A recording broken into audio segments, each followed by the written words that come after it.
Keep Roll 嚟多個，主持崔雲信。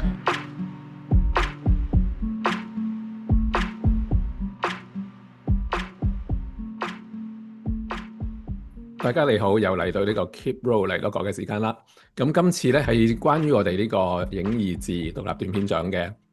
比賽裏邊嘅最後一個同參賽者傾偈嘅一個 session 啦。咁但係今日好犀利啊，係有4套戲，但係8個導演嘅，所以希望大家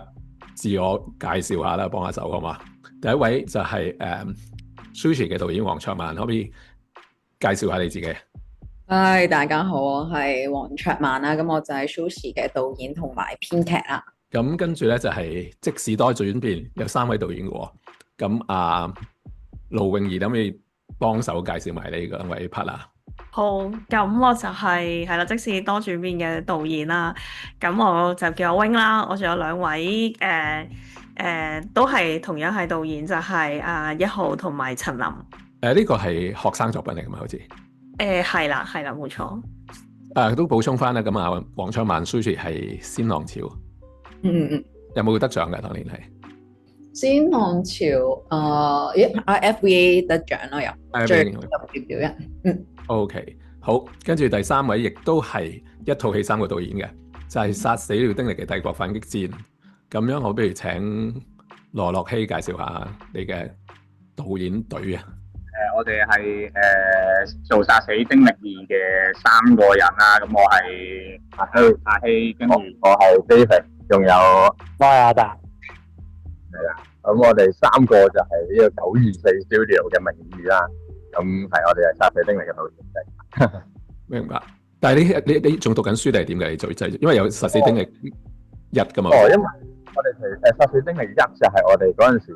FYP 嚟嘅。咁我哋畢業咗4年啦，咁樣殺死丁力啱啱好上年完成嘅一個作品咁樣。OK， 咁最後一位就係阮智謙啦，夜夜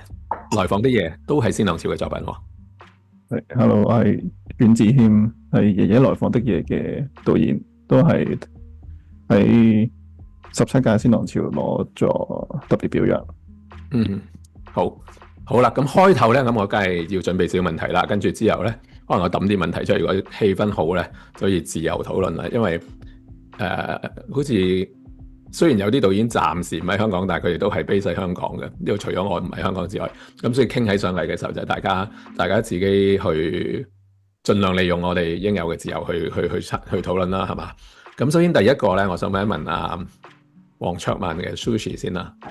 咁都係問翻啦，你係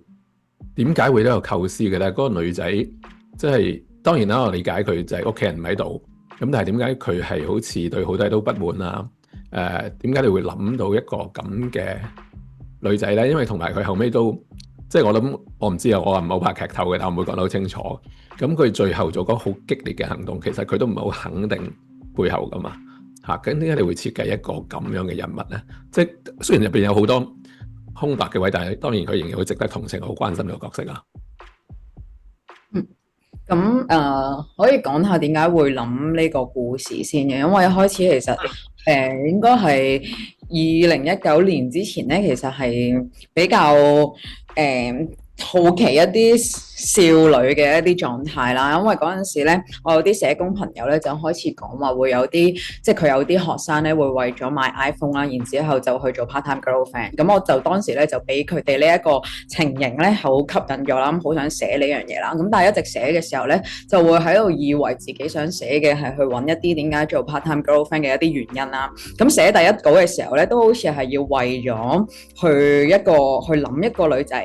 點解做 part-time girlfriend 啦，例如可能會寫佢需要錢啊、好窮啊咁樣。但係寫完第一稿之後咧，其實就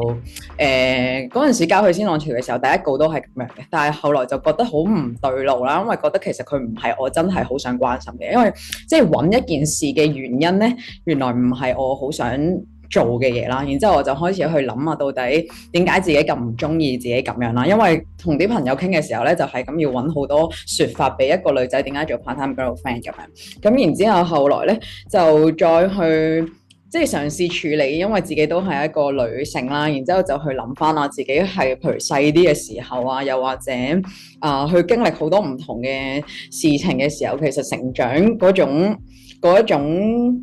好比較複雜啲、微妙啲嗰樣嘢，其實係啲乜嘢咧？咁我就覺得其實就轉咗個方向去揾呢樣嘢啦。咁然之後咧就開始去諗，加上其實嗰期個人咧，即係2019年之後個人咧，其實好多。即係好多 anger，即係因為我頭先講緊2019之前咧，想講嗰樣嘢咧，就係好似會幫啲嘢揾原因啦。但係2019之後個人嗰一種好 anger 嘅狀態，會覺得啊，其實揾好多原因根本就冇乜作用啦，反而係好想講人嘅某一種狀態，或者人喺某個處境底下會唔會有一種好毀滅性嘅情況出現啦。咁就帶住呢一種諗法去重新思考過呢個角色啦，然之後就再加上係咁做一啲 research 去問一啲10幾中學生啦，即係中學生嘅女仔啦，咁佢哋有時都會同我講到啊，佢哋其實係真係冇即係同一啲男性出去嘅時候，可能啲男性咧就係同佢哋講話，其實只不過係可能去下酒吧飲酒，咁但係咧就會漸漸地咧透過呢件事換取一啲金錢啦，然之後咧換得越嚟越多嘅錢嘅時候咧，咁對方就會有越嚟越多唔同嘅要求。嚟令到佢咧自己其實好 lost，唔係好知道自己其實到底係為咗錢啦，定係想為咗一種得到一種愛嘅感覺啦。咁開始我就捉住呢個方向去寫啦，咁就去諗到底即係人或者喺嗰個年紀底下，你會為咗愛去 sacrifice 緊啲乜嘢咁樣啦。咁就係透過呢一個 question 就繼續再去寫 Sushi 咁樣，然之後我就去變咗而家嗰個，即係如果觀眾有睇啦，或者會知道個故事其實就係講關於一個女仔去一個追求一種愛嘅過程入邊，其實最大犧牲會唔會就係犧牲咗自己當初最純粹嘅一種對愛情嘅一種幻想咁。咁我就想講一個成長嘅呢種狀態 ，rather than 去揾到底 part-time girlfriend 係一種係咩原因造成一個 part-time girlfriend，咁就係一個編劇嘅情況底下會有一個咁樣嘅一個轉變，係。咁你自己而家係咪都仲有喺學校做嘢㗎？我而家係我喺中學度有教書嘅咁樣， Okay. 所以係我都幾關心啲女孩子嘅生活咗。跟住我想問問，即使多轉變3位導演啦，咁你呢個係一個學生作品啦，咁我睇見入邊當然好主要嘅角色就係嗰位即係喺19年之後佢延續佢嘅抗爭方法，就係佢用一個女性嘅姿態表現出嚟。但係我覺得入邊仲有一個主角嘅喎，但係你3位導演喎，因為我覺得另外一個主角就係導演啦，個作者，因為佢都係喺19年之後係尋求一個方法繼續去表達自己。咁可唔可以講下咁3個人點樣去出現一個好似好個人嘅作品嘅咧嚇？我先講啦，跟住可能阿依康同阿陳琳補充。其實本身嗰個紀錄片唔係咁樣嘅，即係最初嘅時候係我哋嘅主角晴晴啦。其實最初係講好多一啲跨性別嘅一啲 issues 嘅，即係譬如話佢真係因為以前佢唔係 full time，即係佢唔係一個禮拜7日都係咁樣，可能佢一個禮拜得星期6日先係用女性嘅角度或者女性嘅裝扮去生活啦。咁去到即係好想去睇下啊，究竟佢其實咁樣嘅轉變之後，無論佢可能朋友啊，或者家人啊，或者甚至伴侶啊，即係有冇一啲好明顯轉變？最初嘅切入點係咁樣嘅，係啦。咁但係後來咧，即係拍紀錄片咧，有啲即係控制唔到嘅情況啦。即係一路發現其實嗰個角色即係佢自己都一路咁都追尋緊自己晴晴。咁我哋發現啊，原來有好多嘢我哋都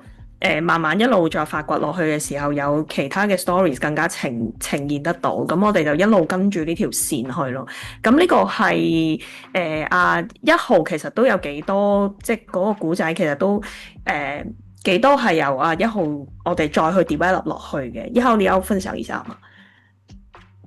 ？OK， 我來接着說一下，因為我想說2個方面吧。第一個方面是我們這個轉變，就像剛剛 Win 說的，我們本來是一個蠻聚焦性小眾的一個紀錄片，但是後來轉到了這個方向。我覺得其實這個轉變也是我們在跟受訪者接觸，包括我們自己3個人在接觸的過程中，慢慢去跨越這個 barrier 的過程。因為在最開始我們定這個方向的時候，其實我們不太確定或者说不太知道这个受访者他19年之前的那些过去的经历啊，包括 Win 其实也没有跟我们说太多他自己在做社工时候的经历，所以我们才会往性小众的方向去，完全是聚焦在这个方向。但是在真正跟他们一起沟通的时候，才发现是有这么一些背景，然后我们就觉得说，刨去这些背景讲这个故事是不够的或者不好的。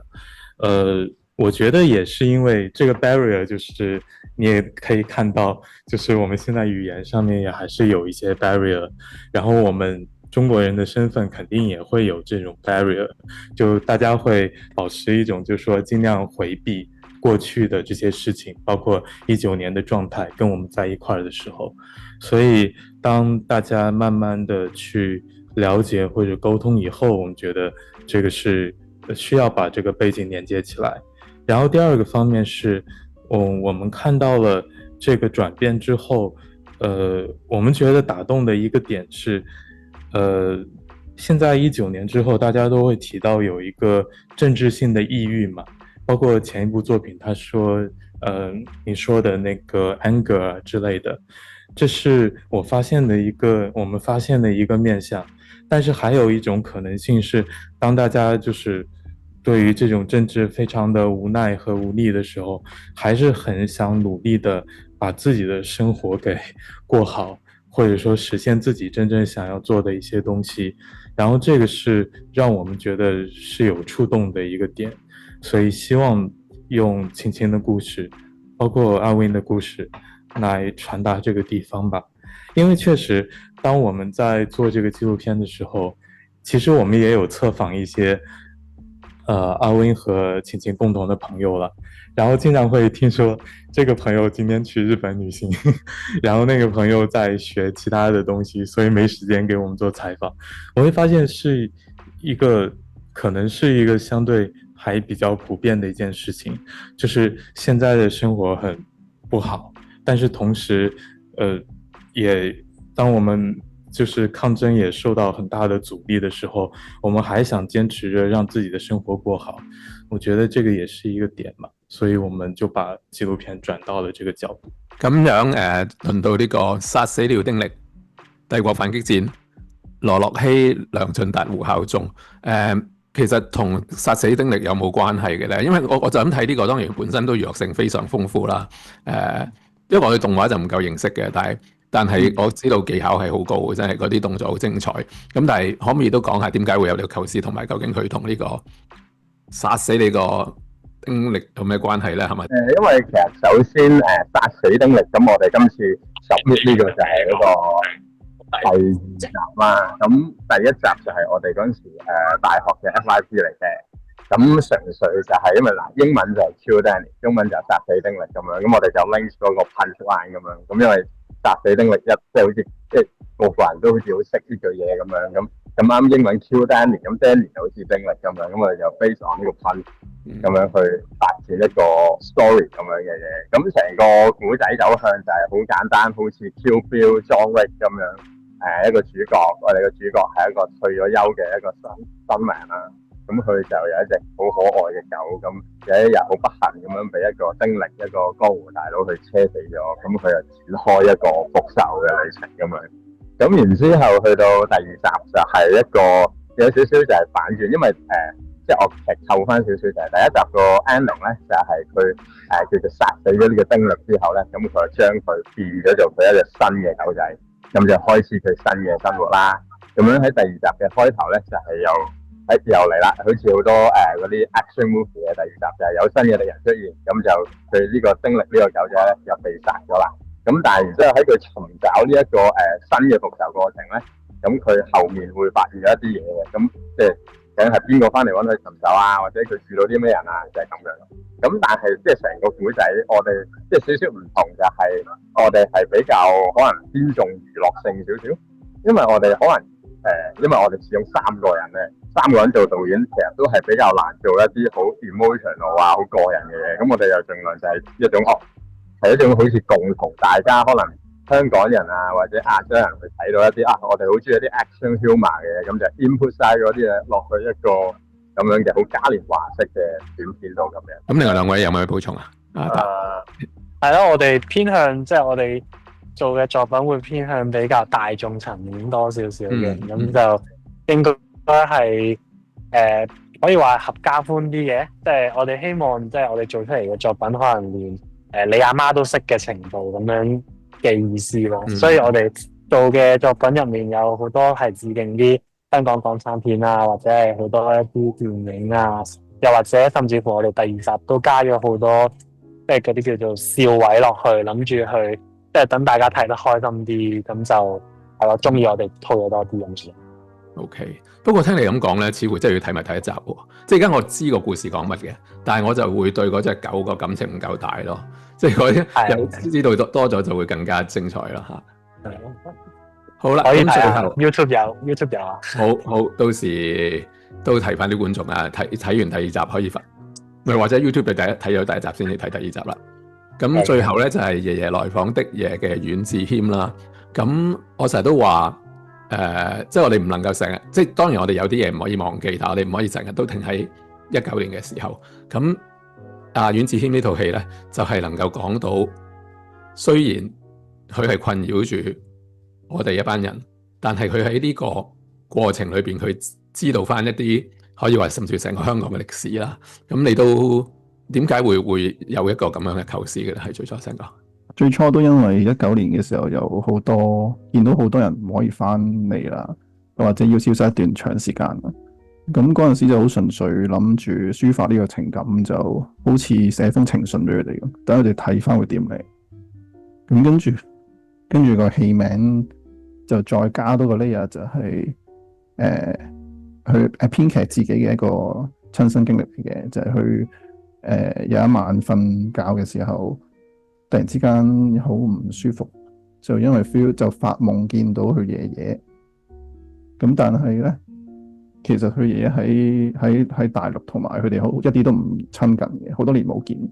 但係佢就嗰晚夢到佢，但係第二朝嘅時候就收到屋企人嘅電話打嚟，就話原來爺爺已經尋晚過咗身啦。咁跟住就會開始諗到好唔即係有個血緣喺度，但係其實好唔熟嘅人隔住好遠，其實都會好 connect 到一啲情感咯。咁跟住就慢慢就 develop 咗兩樣嘢夾埋咗一齊，就好似有兩個 layer 咁講緊一個父女嘅關係咁樣。咁你套戲當時都有電檢都遇到好多麻煩啦。咁最後我記得你公映嘅時候，我好佩服嘅，好欣賞你個行動，就係用一個黑畫面加翻個長度喺度。咁我就唔會話理解呢個電檢處嘅。咁但係而家我哋睇翻轉頭，即係乜事都會發生啦。咁究竟其實喺當時你有冇諗過真係會？其實我唔知點形容啊，即係我又唔想用嗰啲字眼咩敏感，因為唔應該咁諗嘢嘅作為創作人。但係當時你有冇真係覺得有咁啦？咁而家真係一啲都唔出奇嘅啦。咁你當時嘅反應啊，同埋點解會作出嗰個回應嘅咧？喺寫嘅時候，的確係會有冇得避免，一定會考慮呢啲部分，因為以前都曾經發生過呢啲事啊。咁但係都諗住純粹啲自己，唔好咁快自己落閘啦。咁都唔知驚緊咩嘅時候，咁不如試咗先啦。咁跟住去到製作，去到拍完交電檢，收到電話就話個電檢 report 係點樣，我有4段要刪除嘅。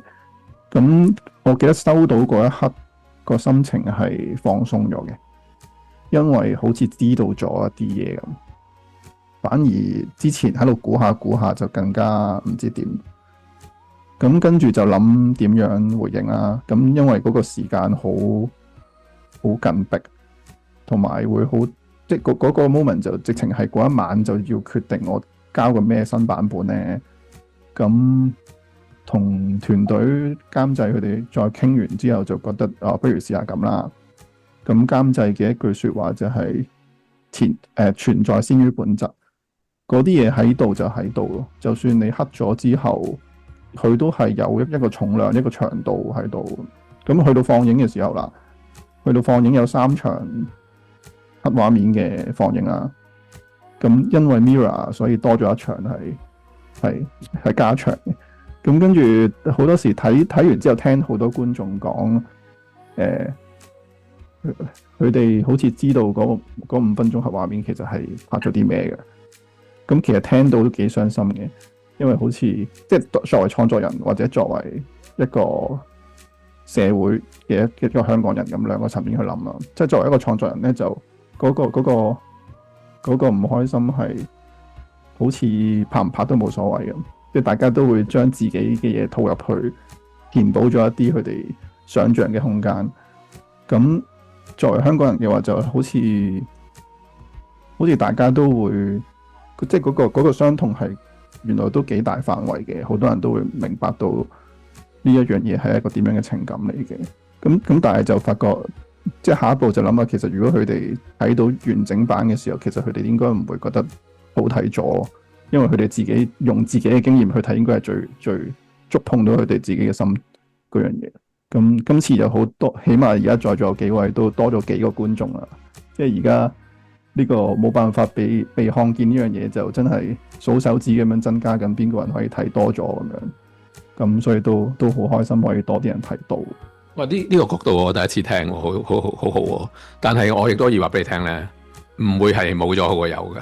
即個 impact 係有喺度，但係就係同一嘅 impact 咯。但係如果睇到睇佢就係另一樣嘢，即係等於啱啱星星之火不可燎原，我哋要抽起嗰套戲一樣啫嘛嚇。即係佢係引起到大家諗到一啲嘢啦。咁但係我仍然覺得嗰套戲希望有機會係去睇到。好，咁跟住咧有一個問題咧，就係通常我嚟問嚟鼓勵下我自己嘅嚇，就係咧你都知道啦，即係都提到呢個問題啦。咁我哋離開咗香港啦，咁走嘅時候有幾套戲都一陣我會再講嘅，咁都放映有啲問題嘅，咁喺當時面對好多問題，即係我個人生活其實都仲可以，但係影意節就冇晒前途噶啦。咁所以當我哋見到香港好似冇晒呢啲比賽，抌個比賽出嚟嘅時候，到竟然有166套戲參加，啲戲未必有人睇到，但係都仍然有一班獨立創作人喺度好努力咁去創作啦。咁我都想問一問兩個問題嘅，第一就係我都係為鼓勵下自己嘅，就係咁點解你哋喺嗰個情形底下，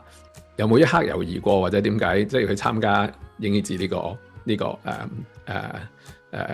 比賽咧？同埋可能有啲驚弓之鳥啊！我幾驚嗰陣時陳漢星嗰件事會有啲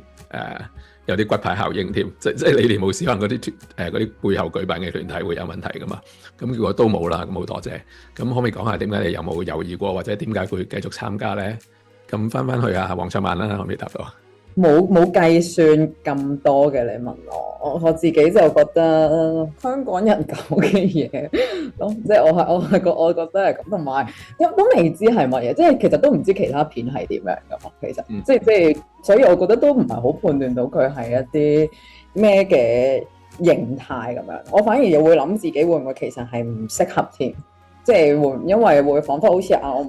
我都會諗我係咪唔係講緊一啲好似大家唔講得嘅嘢，或者好似一啲禁忌啊，或者咁樣好似冇咩 noise 啊咁樣，即係我反而會覺得自己係唔適合，或者唔適合呢個短片獎多啲咯。又或者大家點樣去諗到底乜係獨立精神嗰樣嘢，會唔會喺嗰個2019之後個狀態下，反而會即係大家會唔會係收集到去諗，其實要係做啲唔講得嘅嘢先至似乎係咁樣。所以因為我個人冇呢一啲，好少有呢啲咁嘅 boundaries 去諗係啲乜嘢咁樣，咁所以我就覺得唔係照報咯咁，同埋我都覺得自己可以係即係。因為我覺得自己拍嘅都係同香港人有關嘅故事，咁如果佢能夠喺俾到多啲人去睇到，或者知道啲人係點樣去記，即係點樣去拍關於自己地方嘅嘢嘅話，咁我覺得呢個都係一個重要嘅面向咯，咁樣，所以就會參加咯。我係諗呢樣嘢多啲。好，係咯，有時啲人唔諗就冇噶啦。咁盧詠儀、鄭一豪、陳琳咧？對我嚟講，我反而覺得係。即係我諗係一個香港人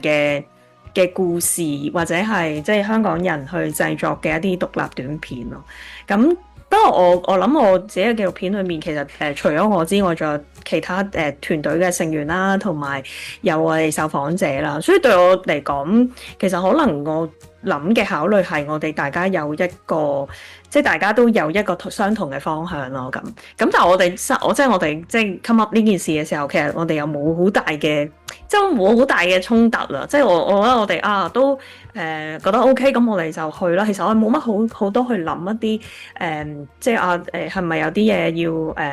要點樣我哋要小心啊等等。即係反而對我嚟講係一個因為短片裏面都有我自己啦，所以都係一個對我嚟講係一個真實嘅記錄啦。咁所以亦都好希望將呢個故仔即係有一個記錄落嚟，有多啲人能夠睇到咯。咁係啦，我睇下以後陳年有沒有其他？因為我們真的這個紀錄片是在進入到後期階段之後，才轉到現在這個主題，就是加入政治性的一些主題。其實我有記得當時，一個轉變的點吧，就是我們當時在剪輯的時候，是真的覺得很多就，遇到一些阻力吧，就是一些瓶頸，不知道怎麼剪，感覺這個片子不完整啊之類的。然後我們當時是在浸會的圖書館裡面在討論，然後完全不知道怎麼剪。然後有一天下午的時候，我就想說重新再去翻那個資料，然後我去搜了晴晴的真人的那個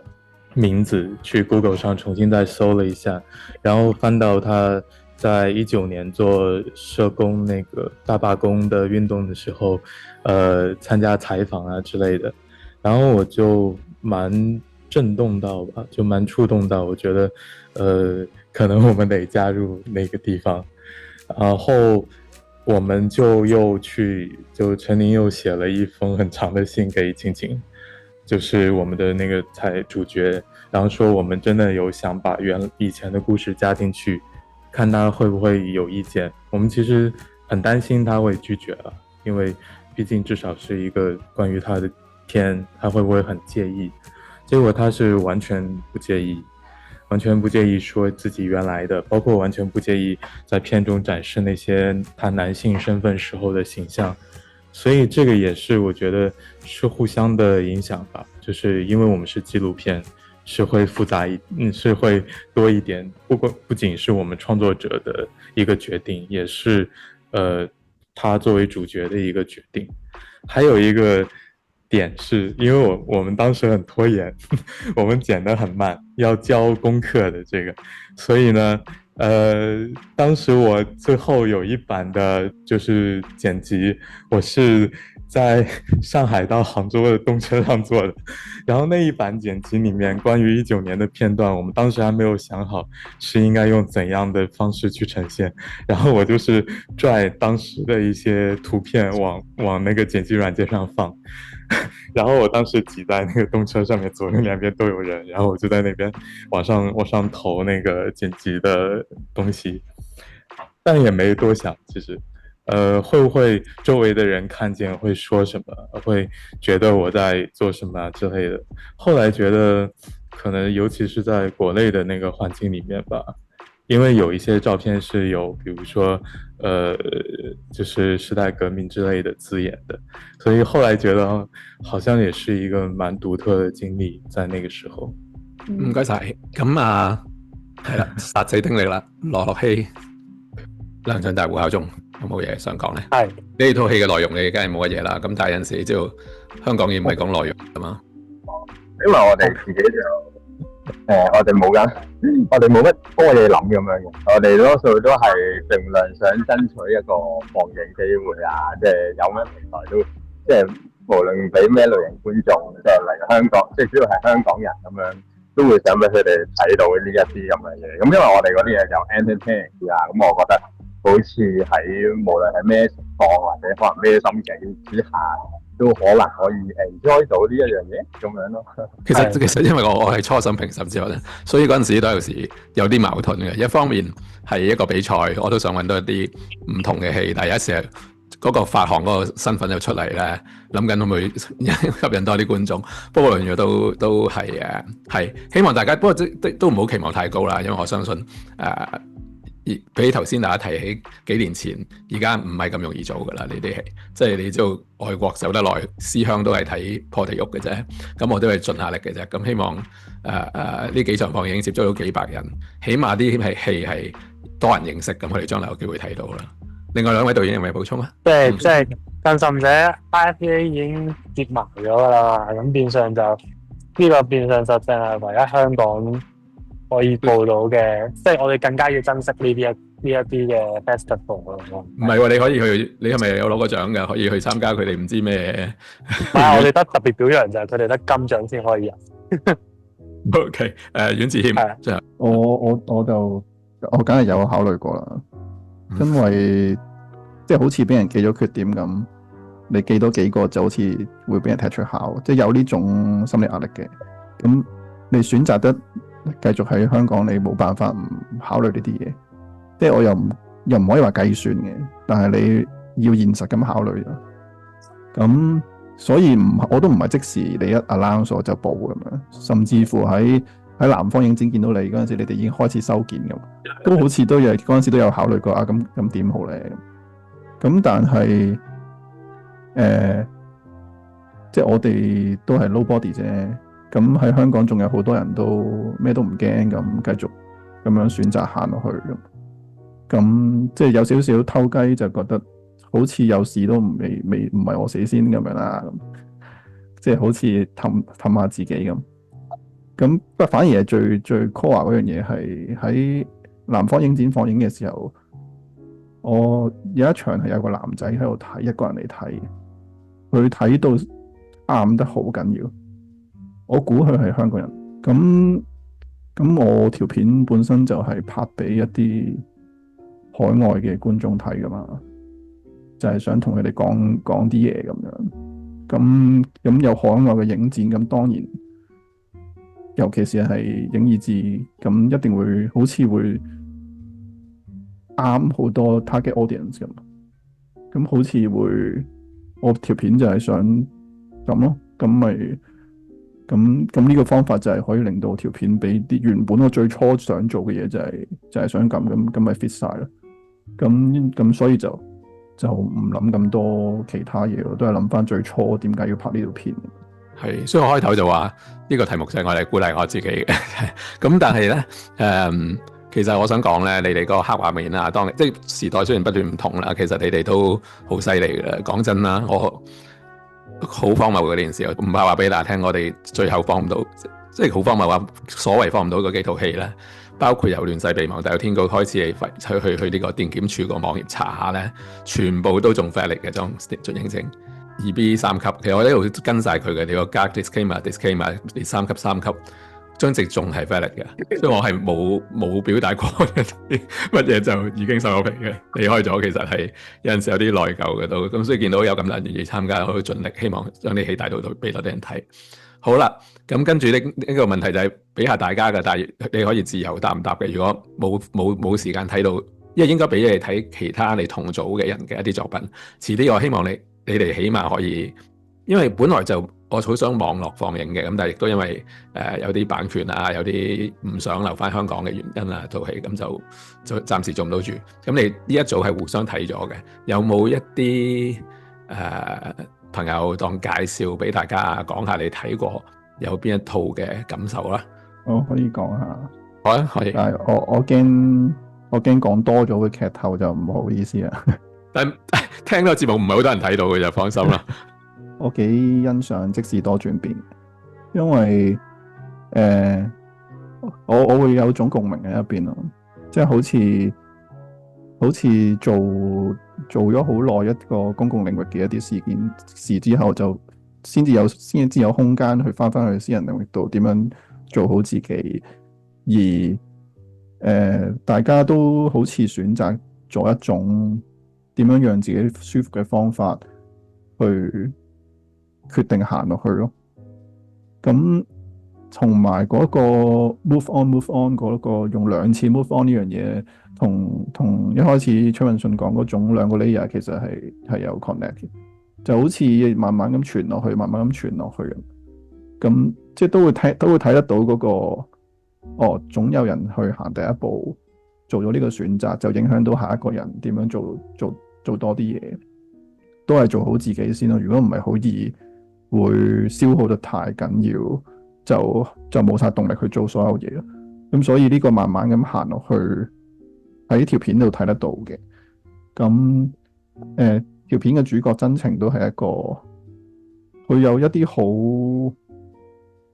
好生活嘅哲學去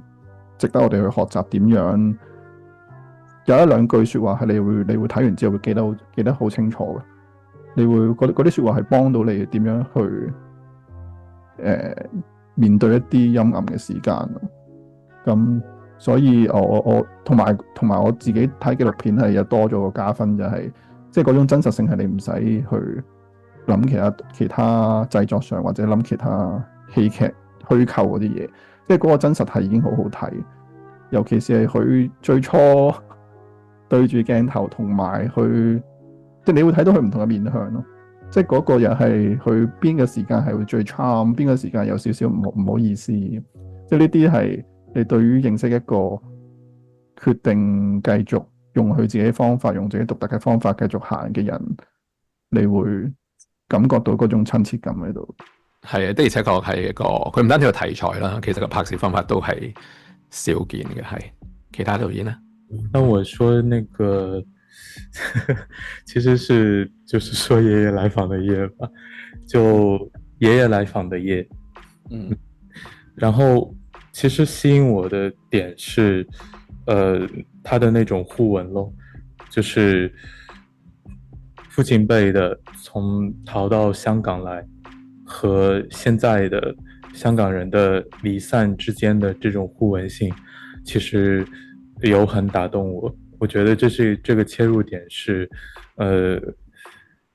我覺得是蠻深刻的，然後蠻能打動的。尤其是中間的有一段爸爸回憶去逃到香港的過程，然後最後是女兒在呼喚阿敏的那一段。同時我其實很喜歡裡面的這種剪輯，當然這是跟互文是有關係的，這個剪輯的整體的結構都是故事的就是不同時空的拼接。但是我很喜歡剪輯的一些地方是它的節奏感，比如說從點起一根煙到直接切到那個火堆，或者說剛開始的時候，當他們只是提到要去開摩托車、開單車，到直接到那個大橋底下，他去照顧那個已經留下來的那個車，這些剪輯位都是直接的切入，它會讓我感覺到有一種衝擊感，有一種就是可以說是被現實或者回憶衝擊到的那種感覺，這種硬的跳切的方式。我睇咗我就覺得我好中意 Sushi 呢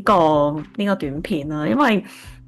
其實我好中意睇即係有關一啲無論係啲可能係少女嘅角度，即係點樣去睇嗰種即係情感上面嘅掙扎啊！即係我覺得嗰個即係片裏面，其實嗰個女仔一路都面對緊好多唔同嘅嘢啦，同埋其實佢對於愛嗰種追求啊，咁即係我覺得嗰個過程嗰個描述都係一個好細膩嘅情感咯。咁我好中意睇呢一類，即係對於呢啲片嗰個寫嘅角度啊，同埋佢對於件事嘅一啲切入點啊咁樣，所以我都覺得呢條片對我嚟講係即係一個好，即係對於嗰個女仔嘅一啲內心世界嘅一啲佢嘅剖析咁樣咯，係咯，所以我就係咯，特別係即係呢條片比較即係 touch 到我呢個感覺咯。好不過我哋都希望有啲片選，因為未必係你自己嘅，呢個係最大問題。否則嘅話，起碼得獎作品，我希望可以繼續做到多啲放映嘅。咁喺度，首先多謝幾位啦。如果冇乜特別嘢，就多謝大家啦。咁樣就留意翻，除咗你哋會起碼出席一場嘅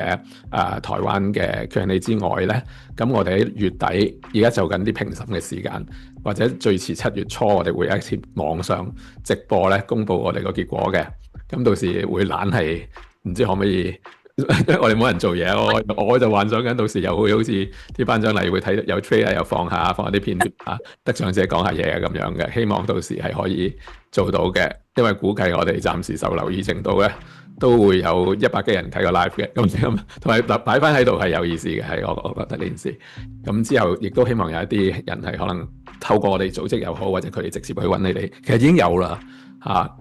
Gay and Lesbian Film Festival 好似有揾翻你哋係嘛？即係會透過我哋認識到你哋，咁我就真係非常之滿足啦。咁有冇問題嘅話就多謝大家噶咯喎。好啦，拜拜。謝謝。拜拜。拜拜。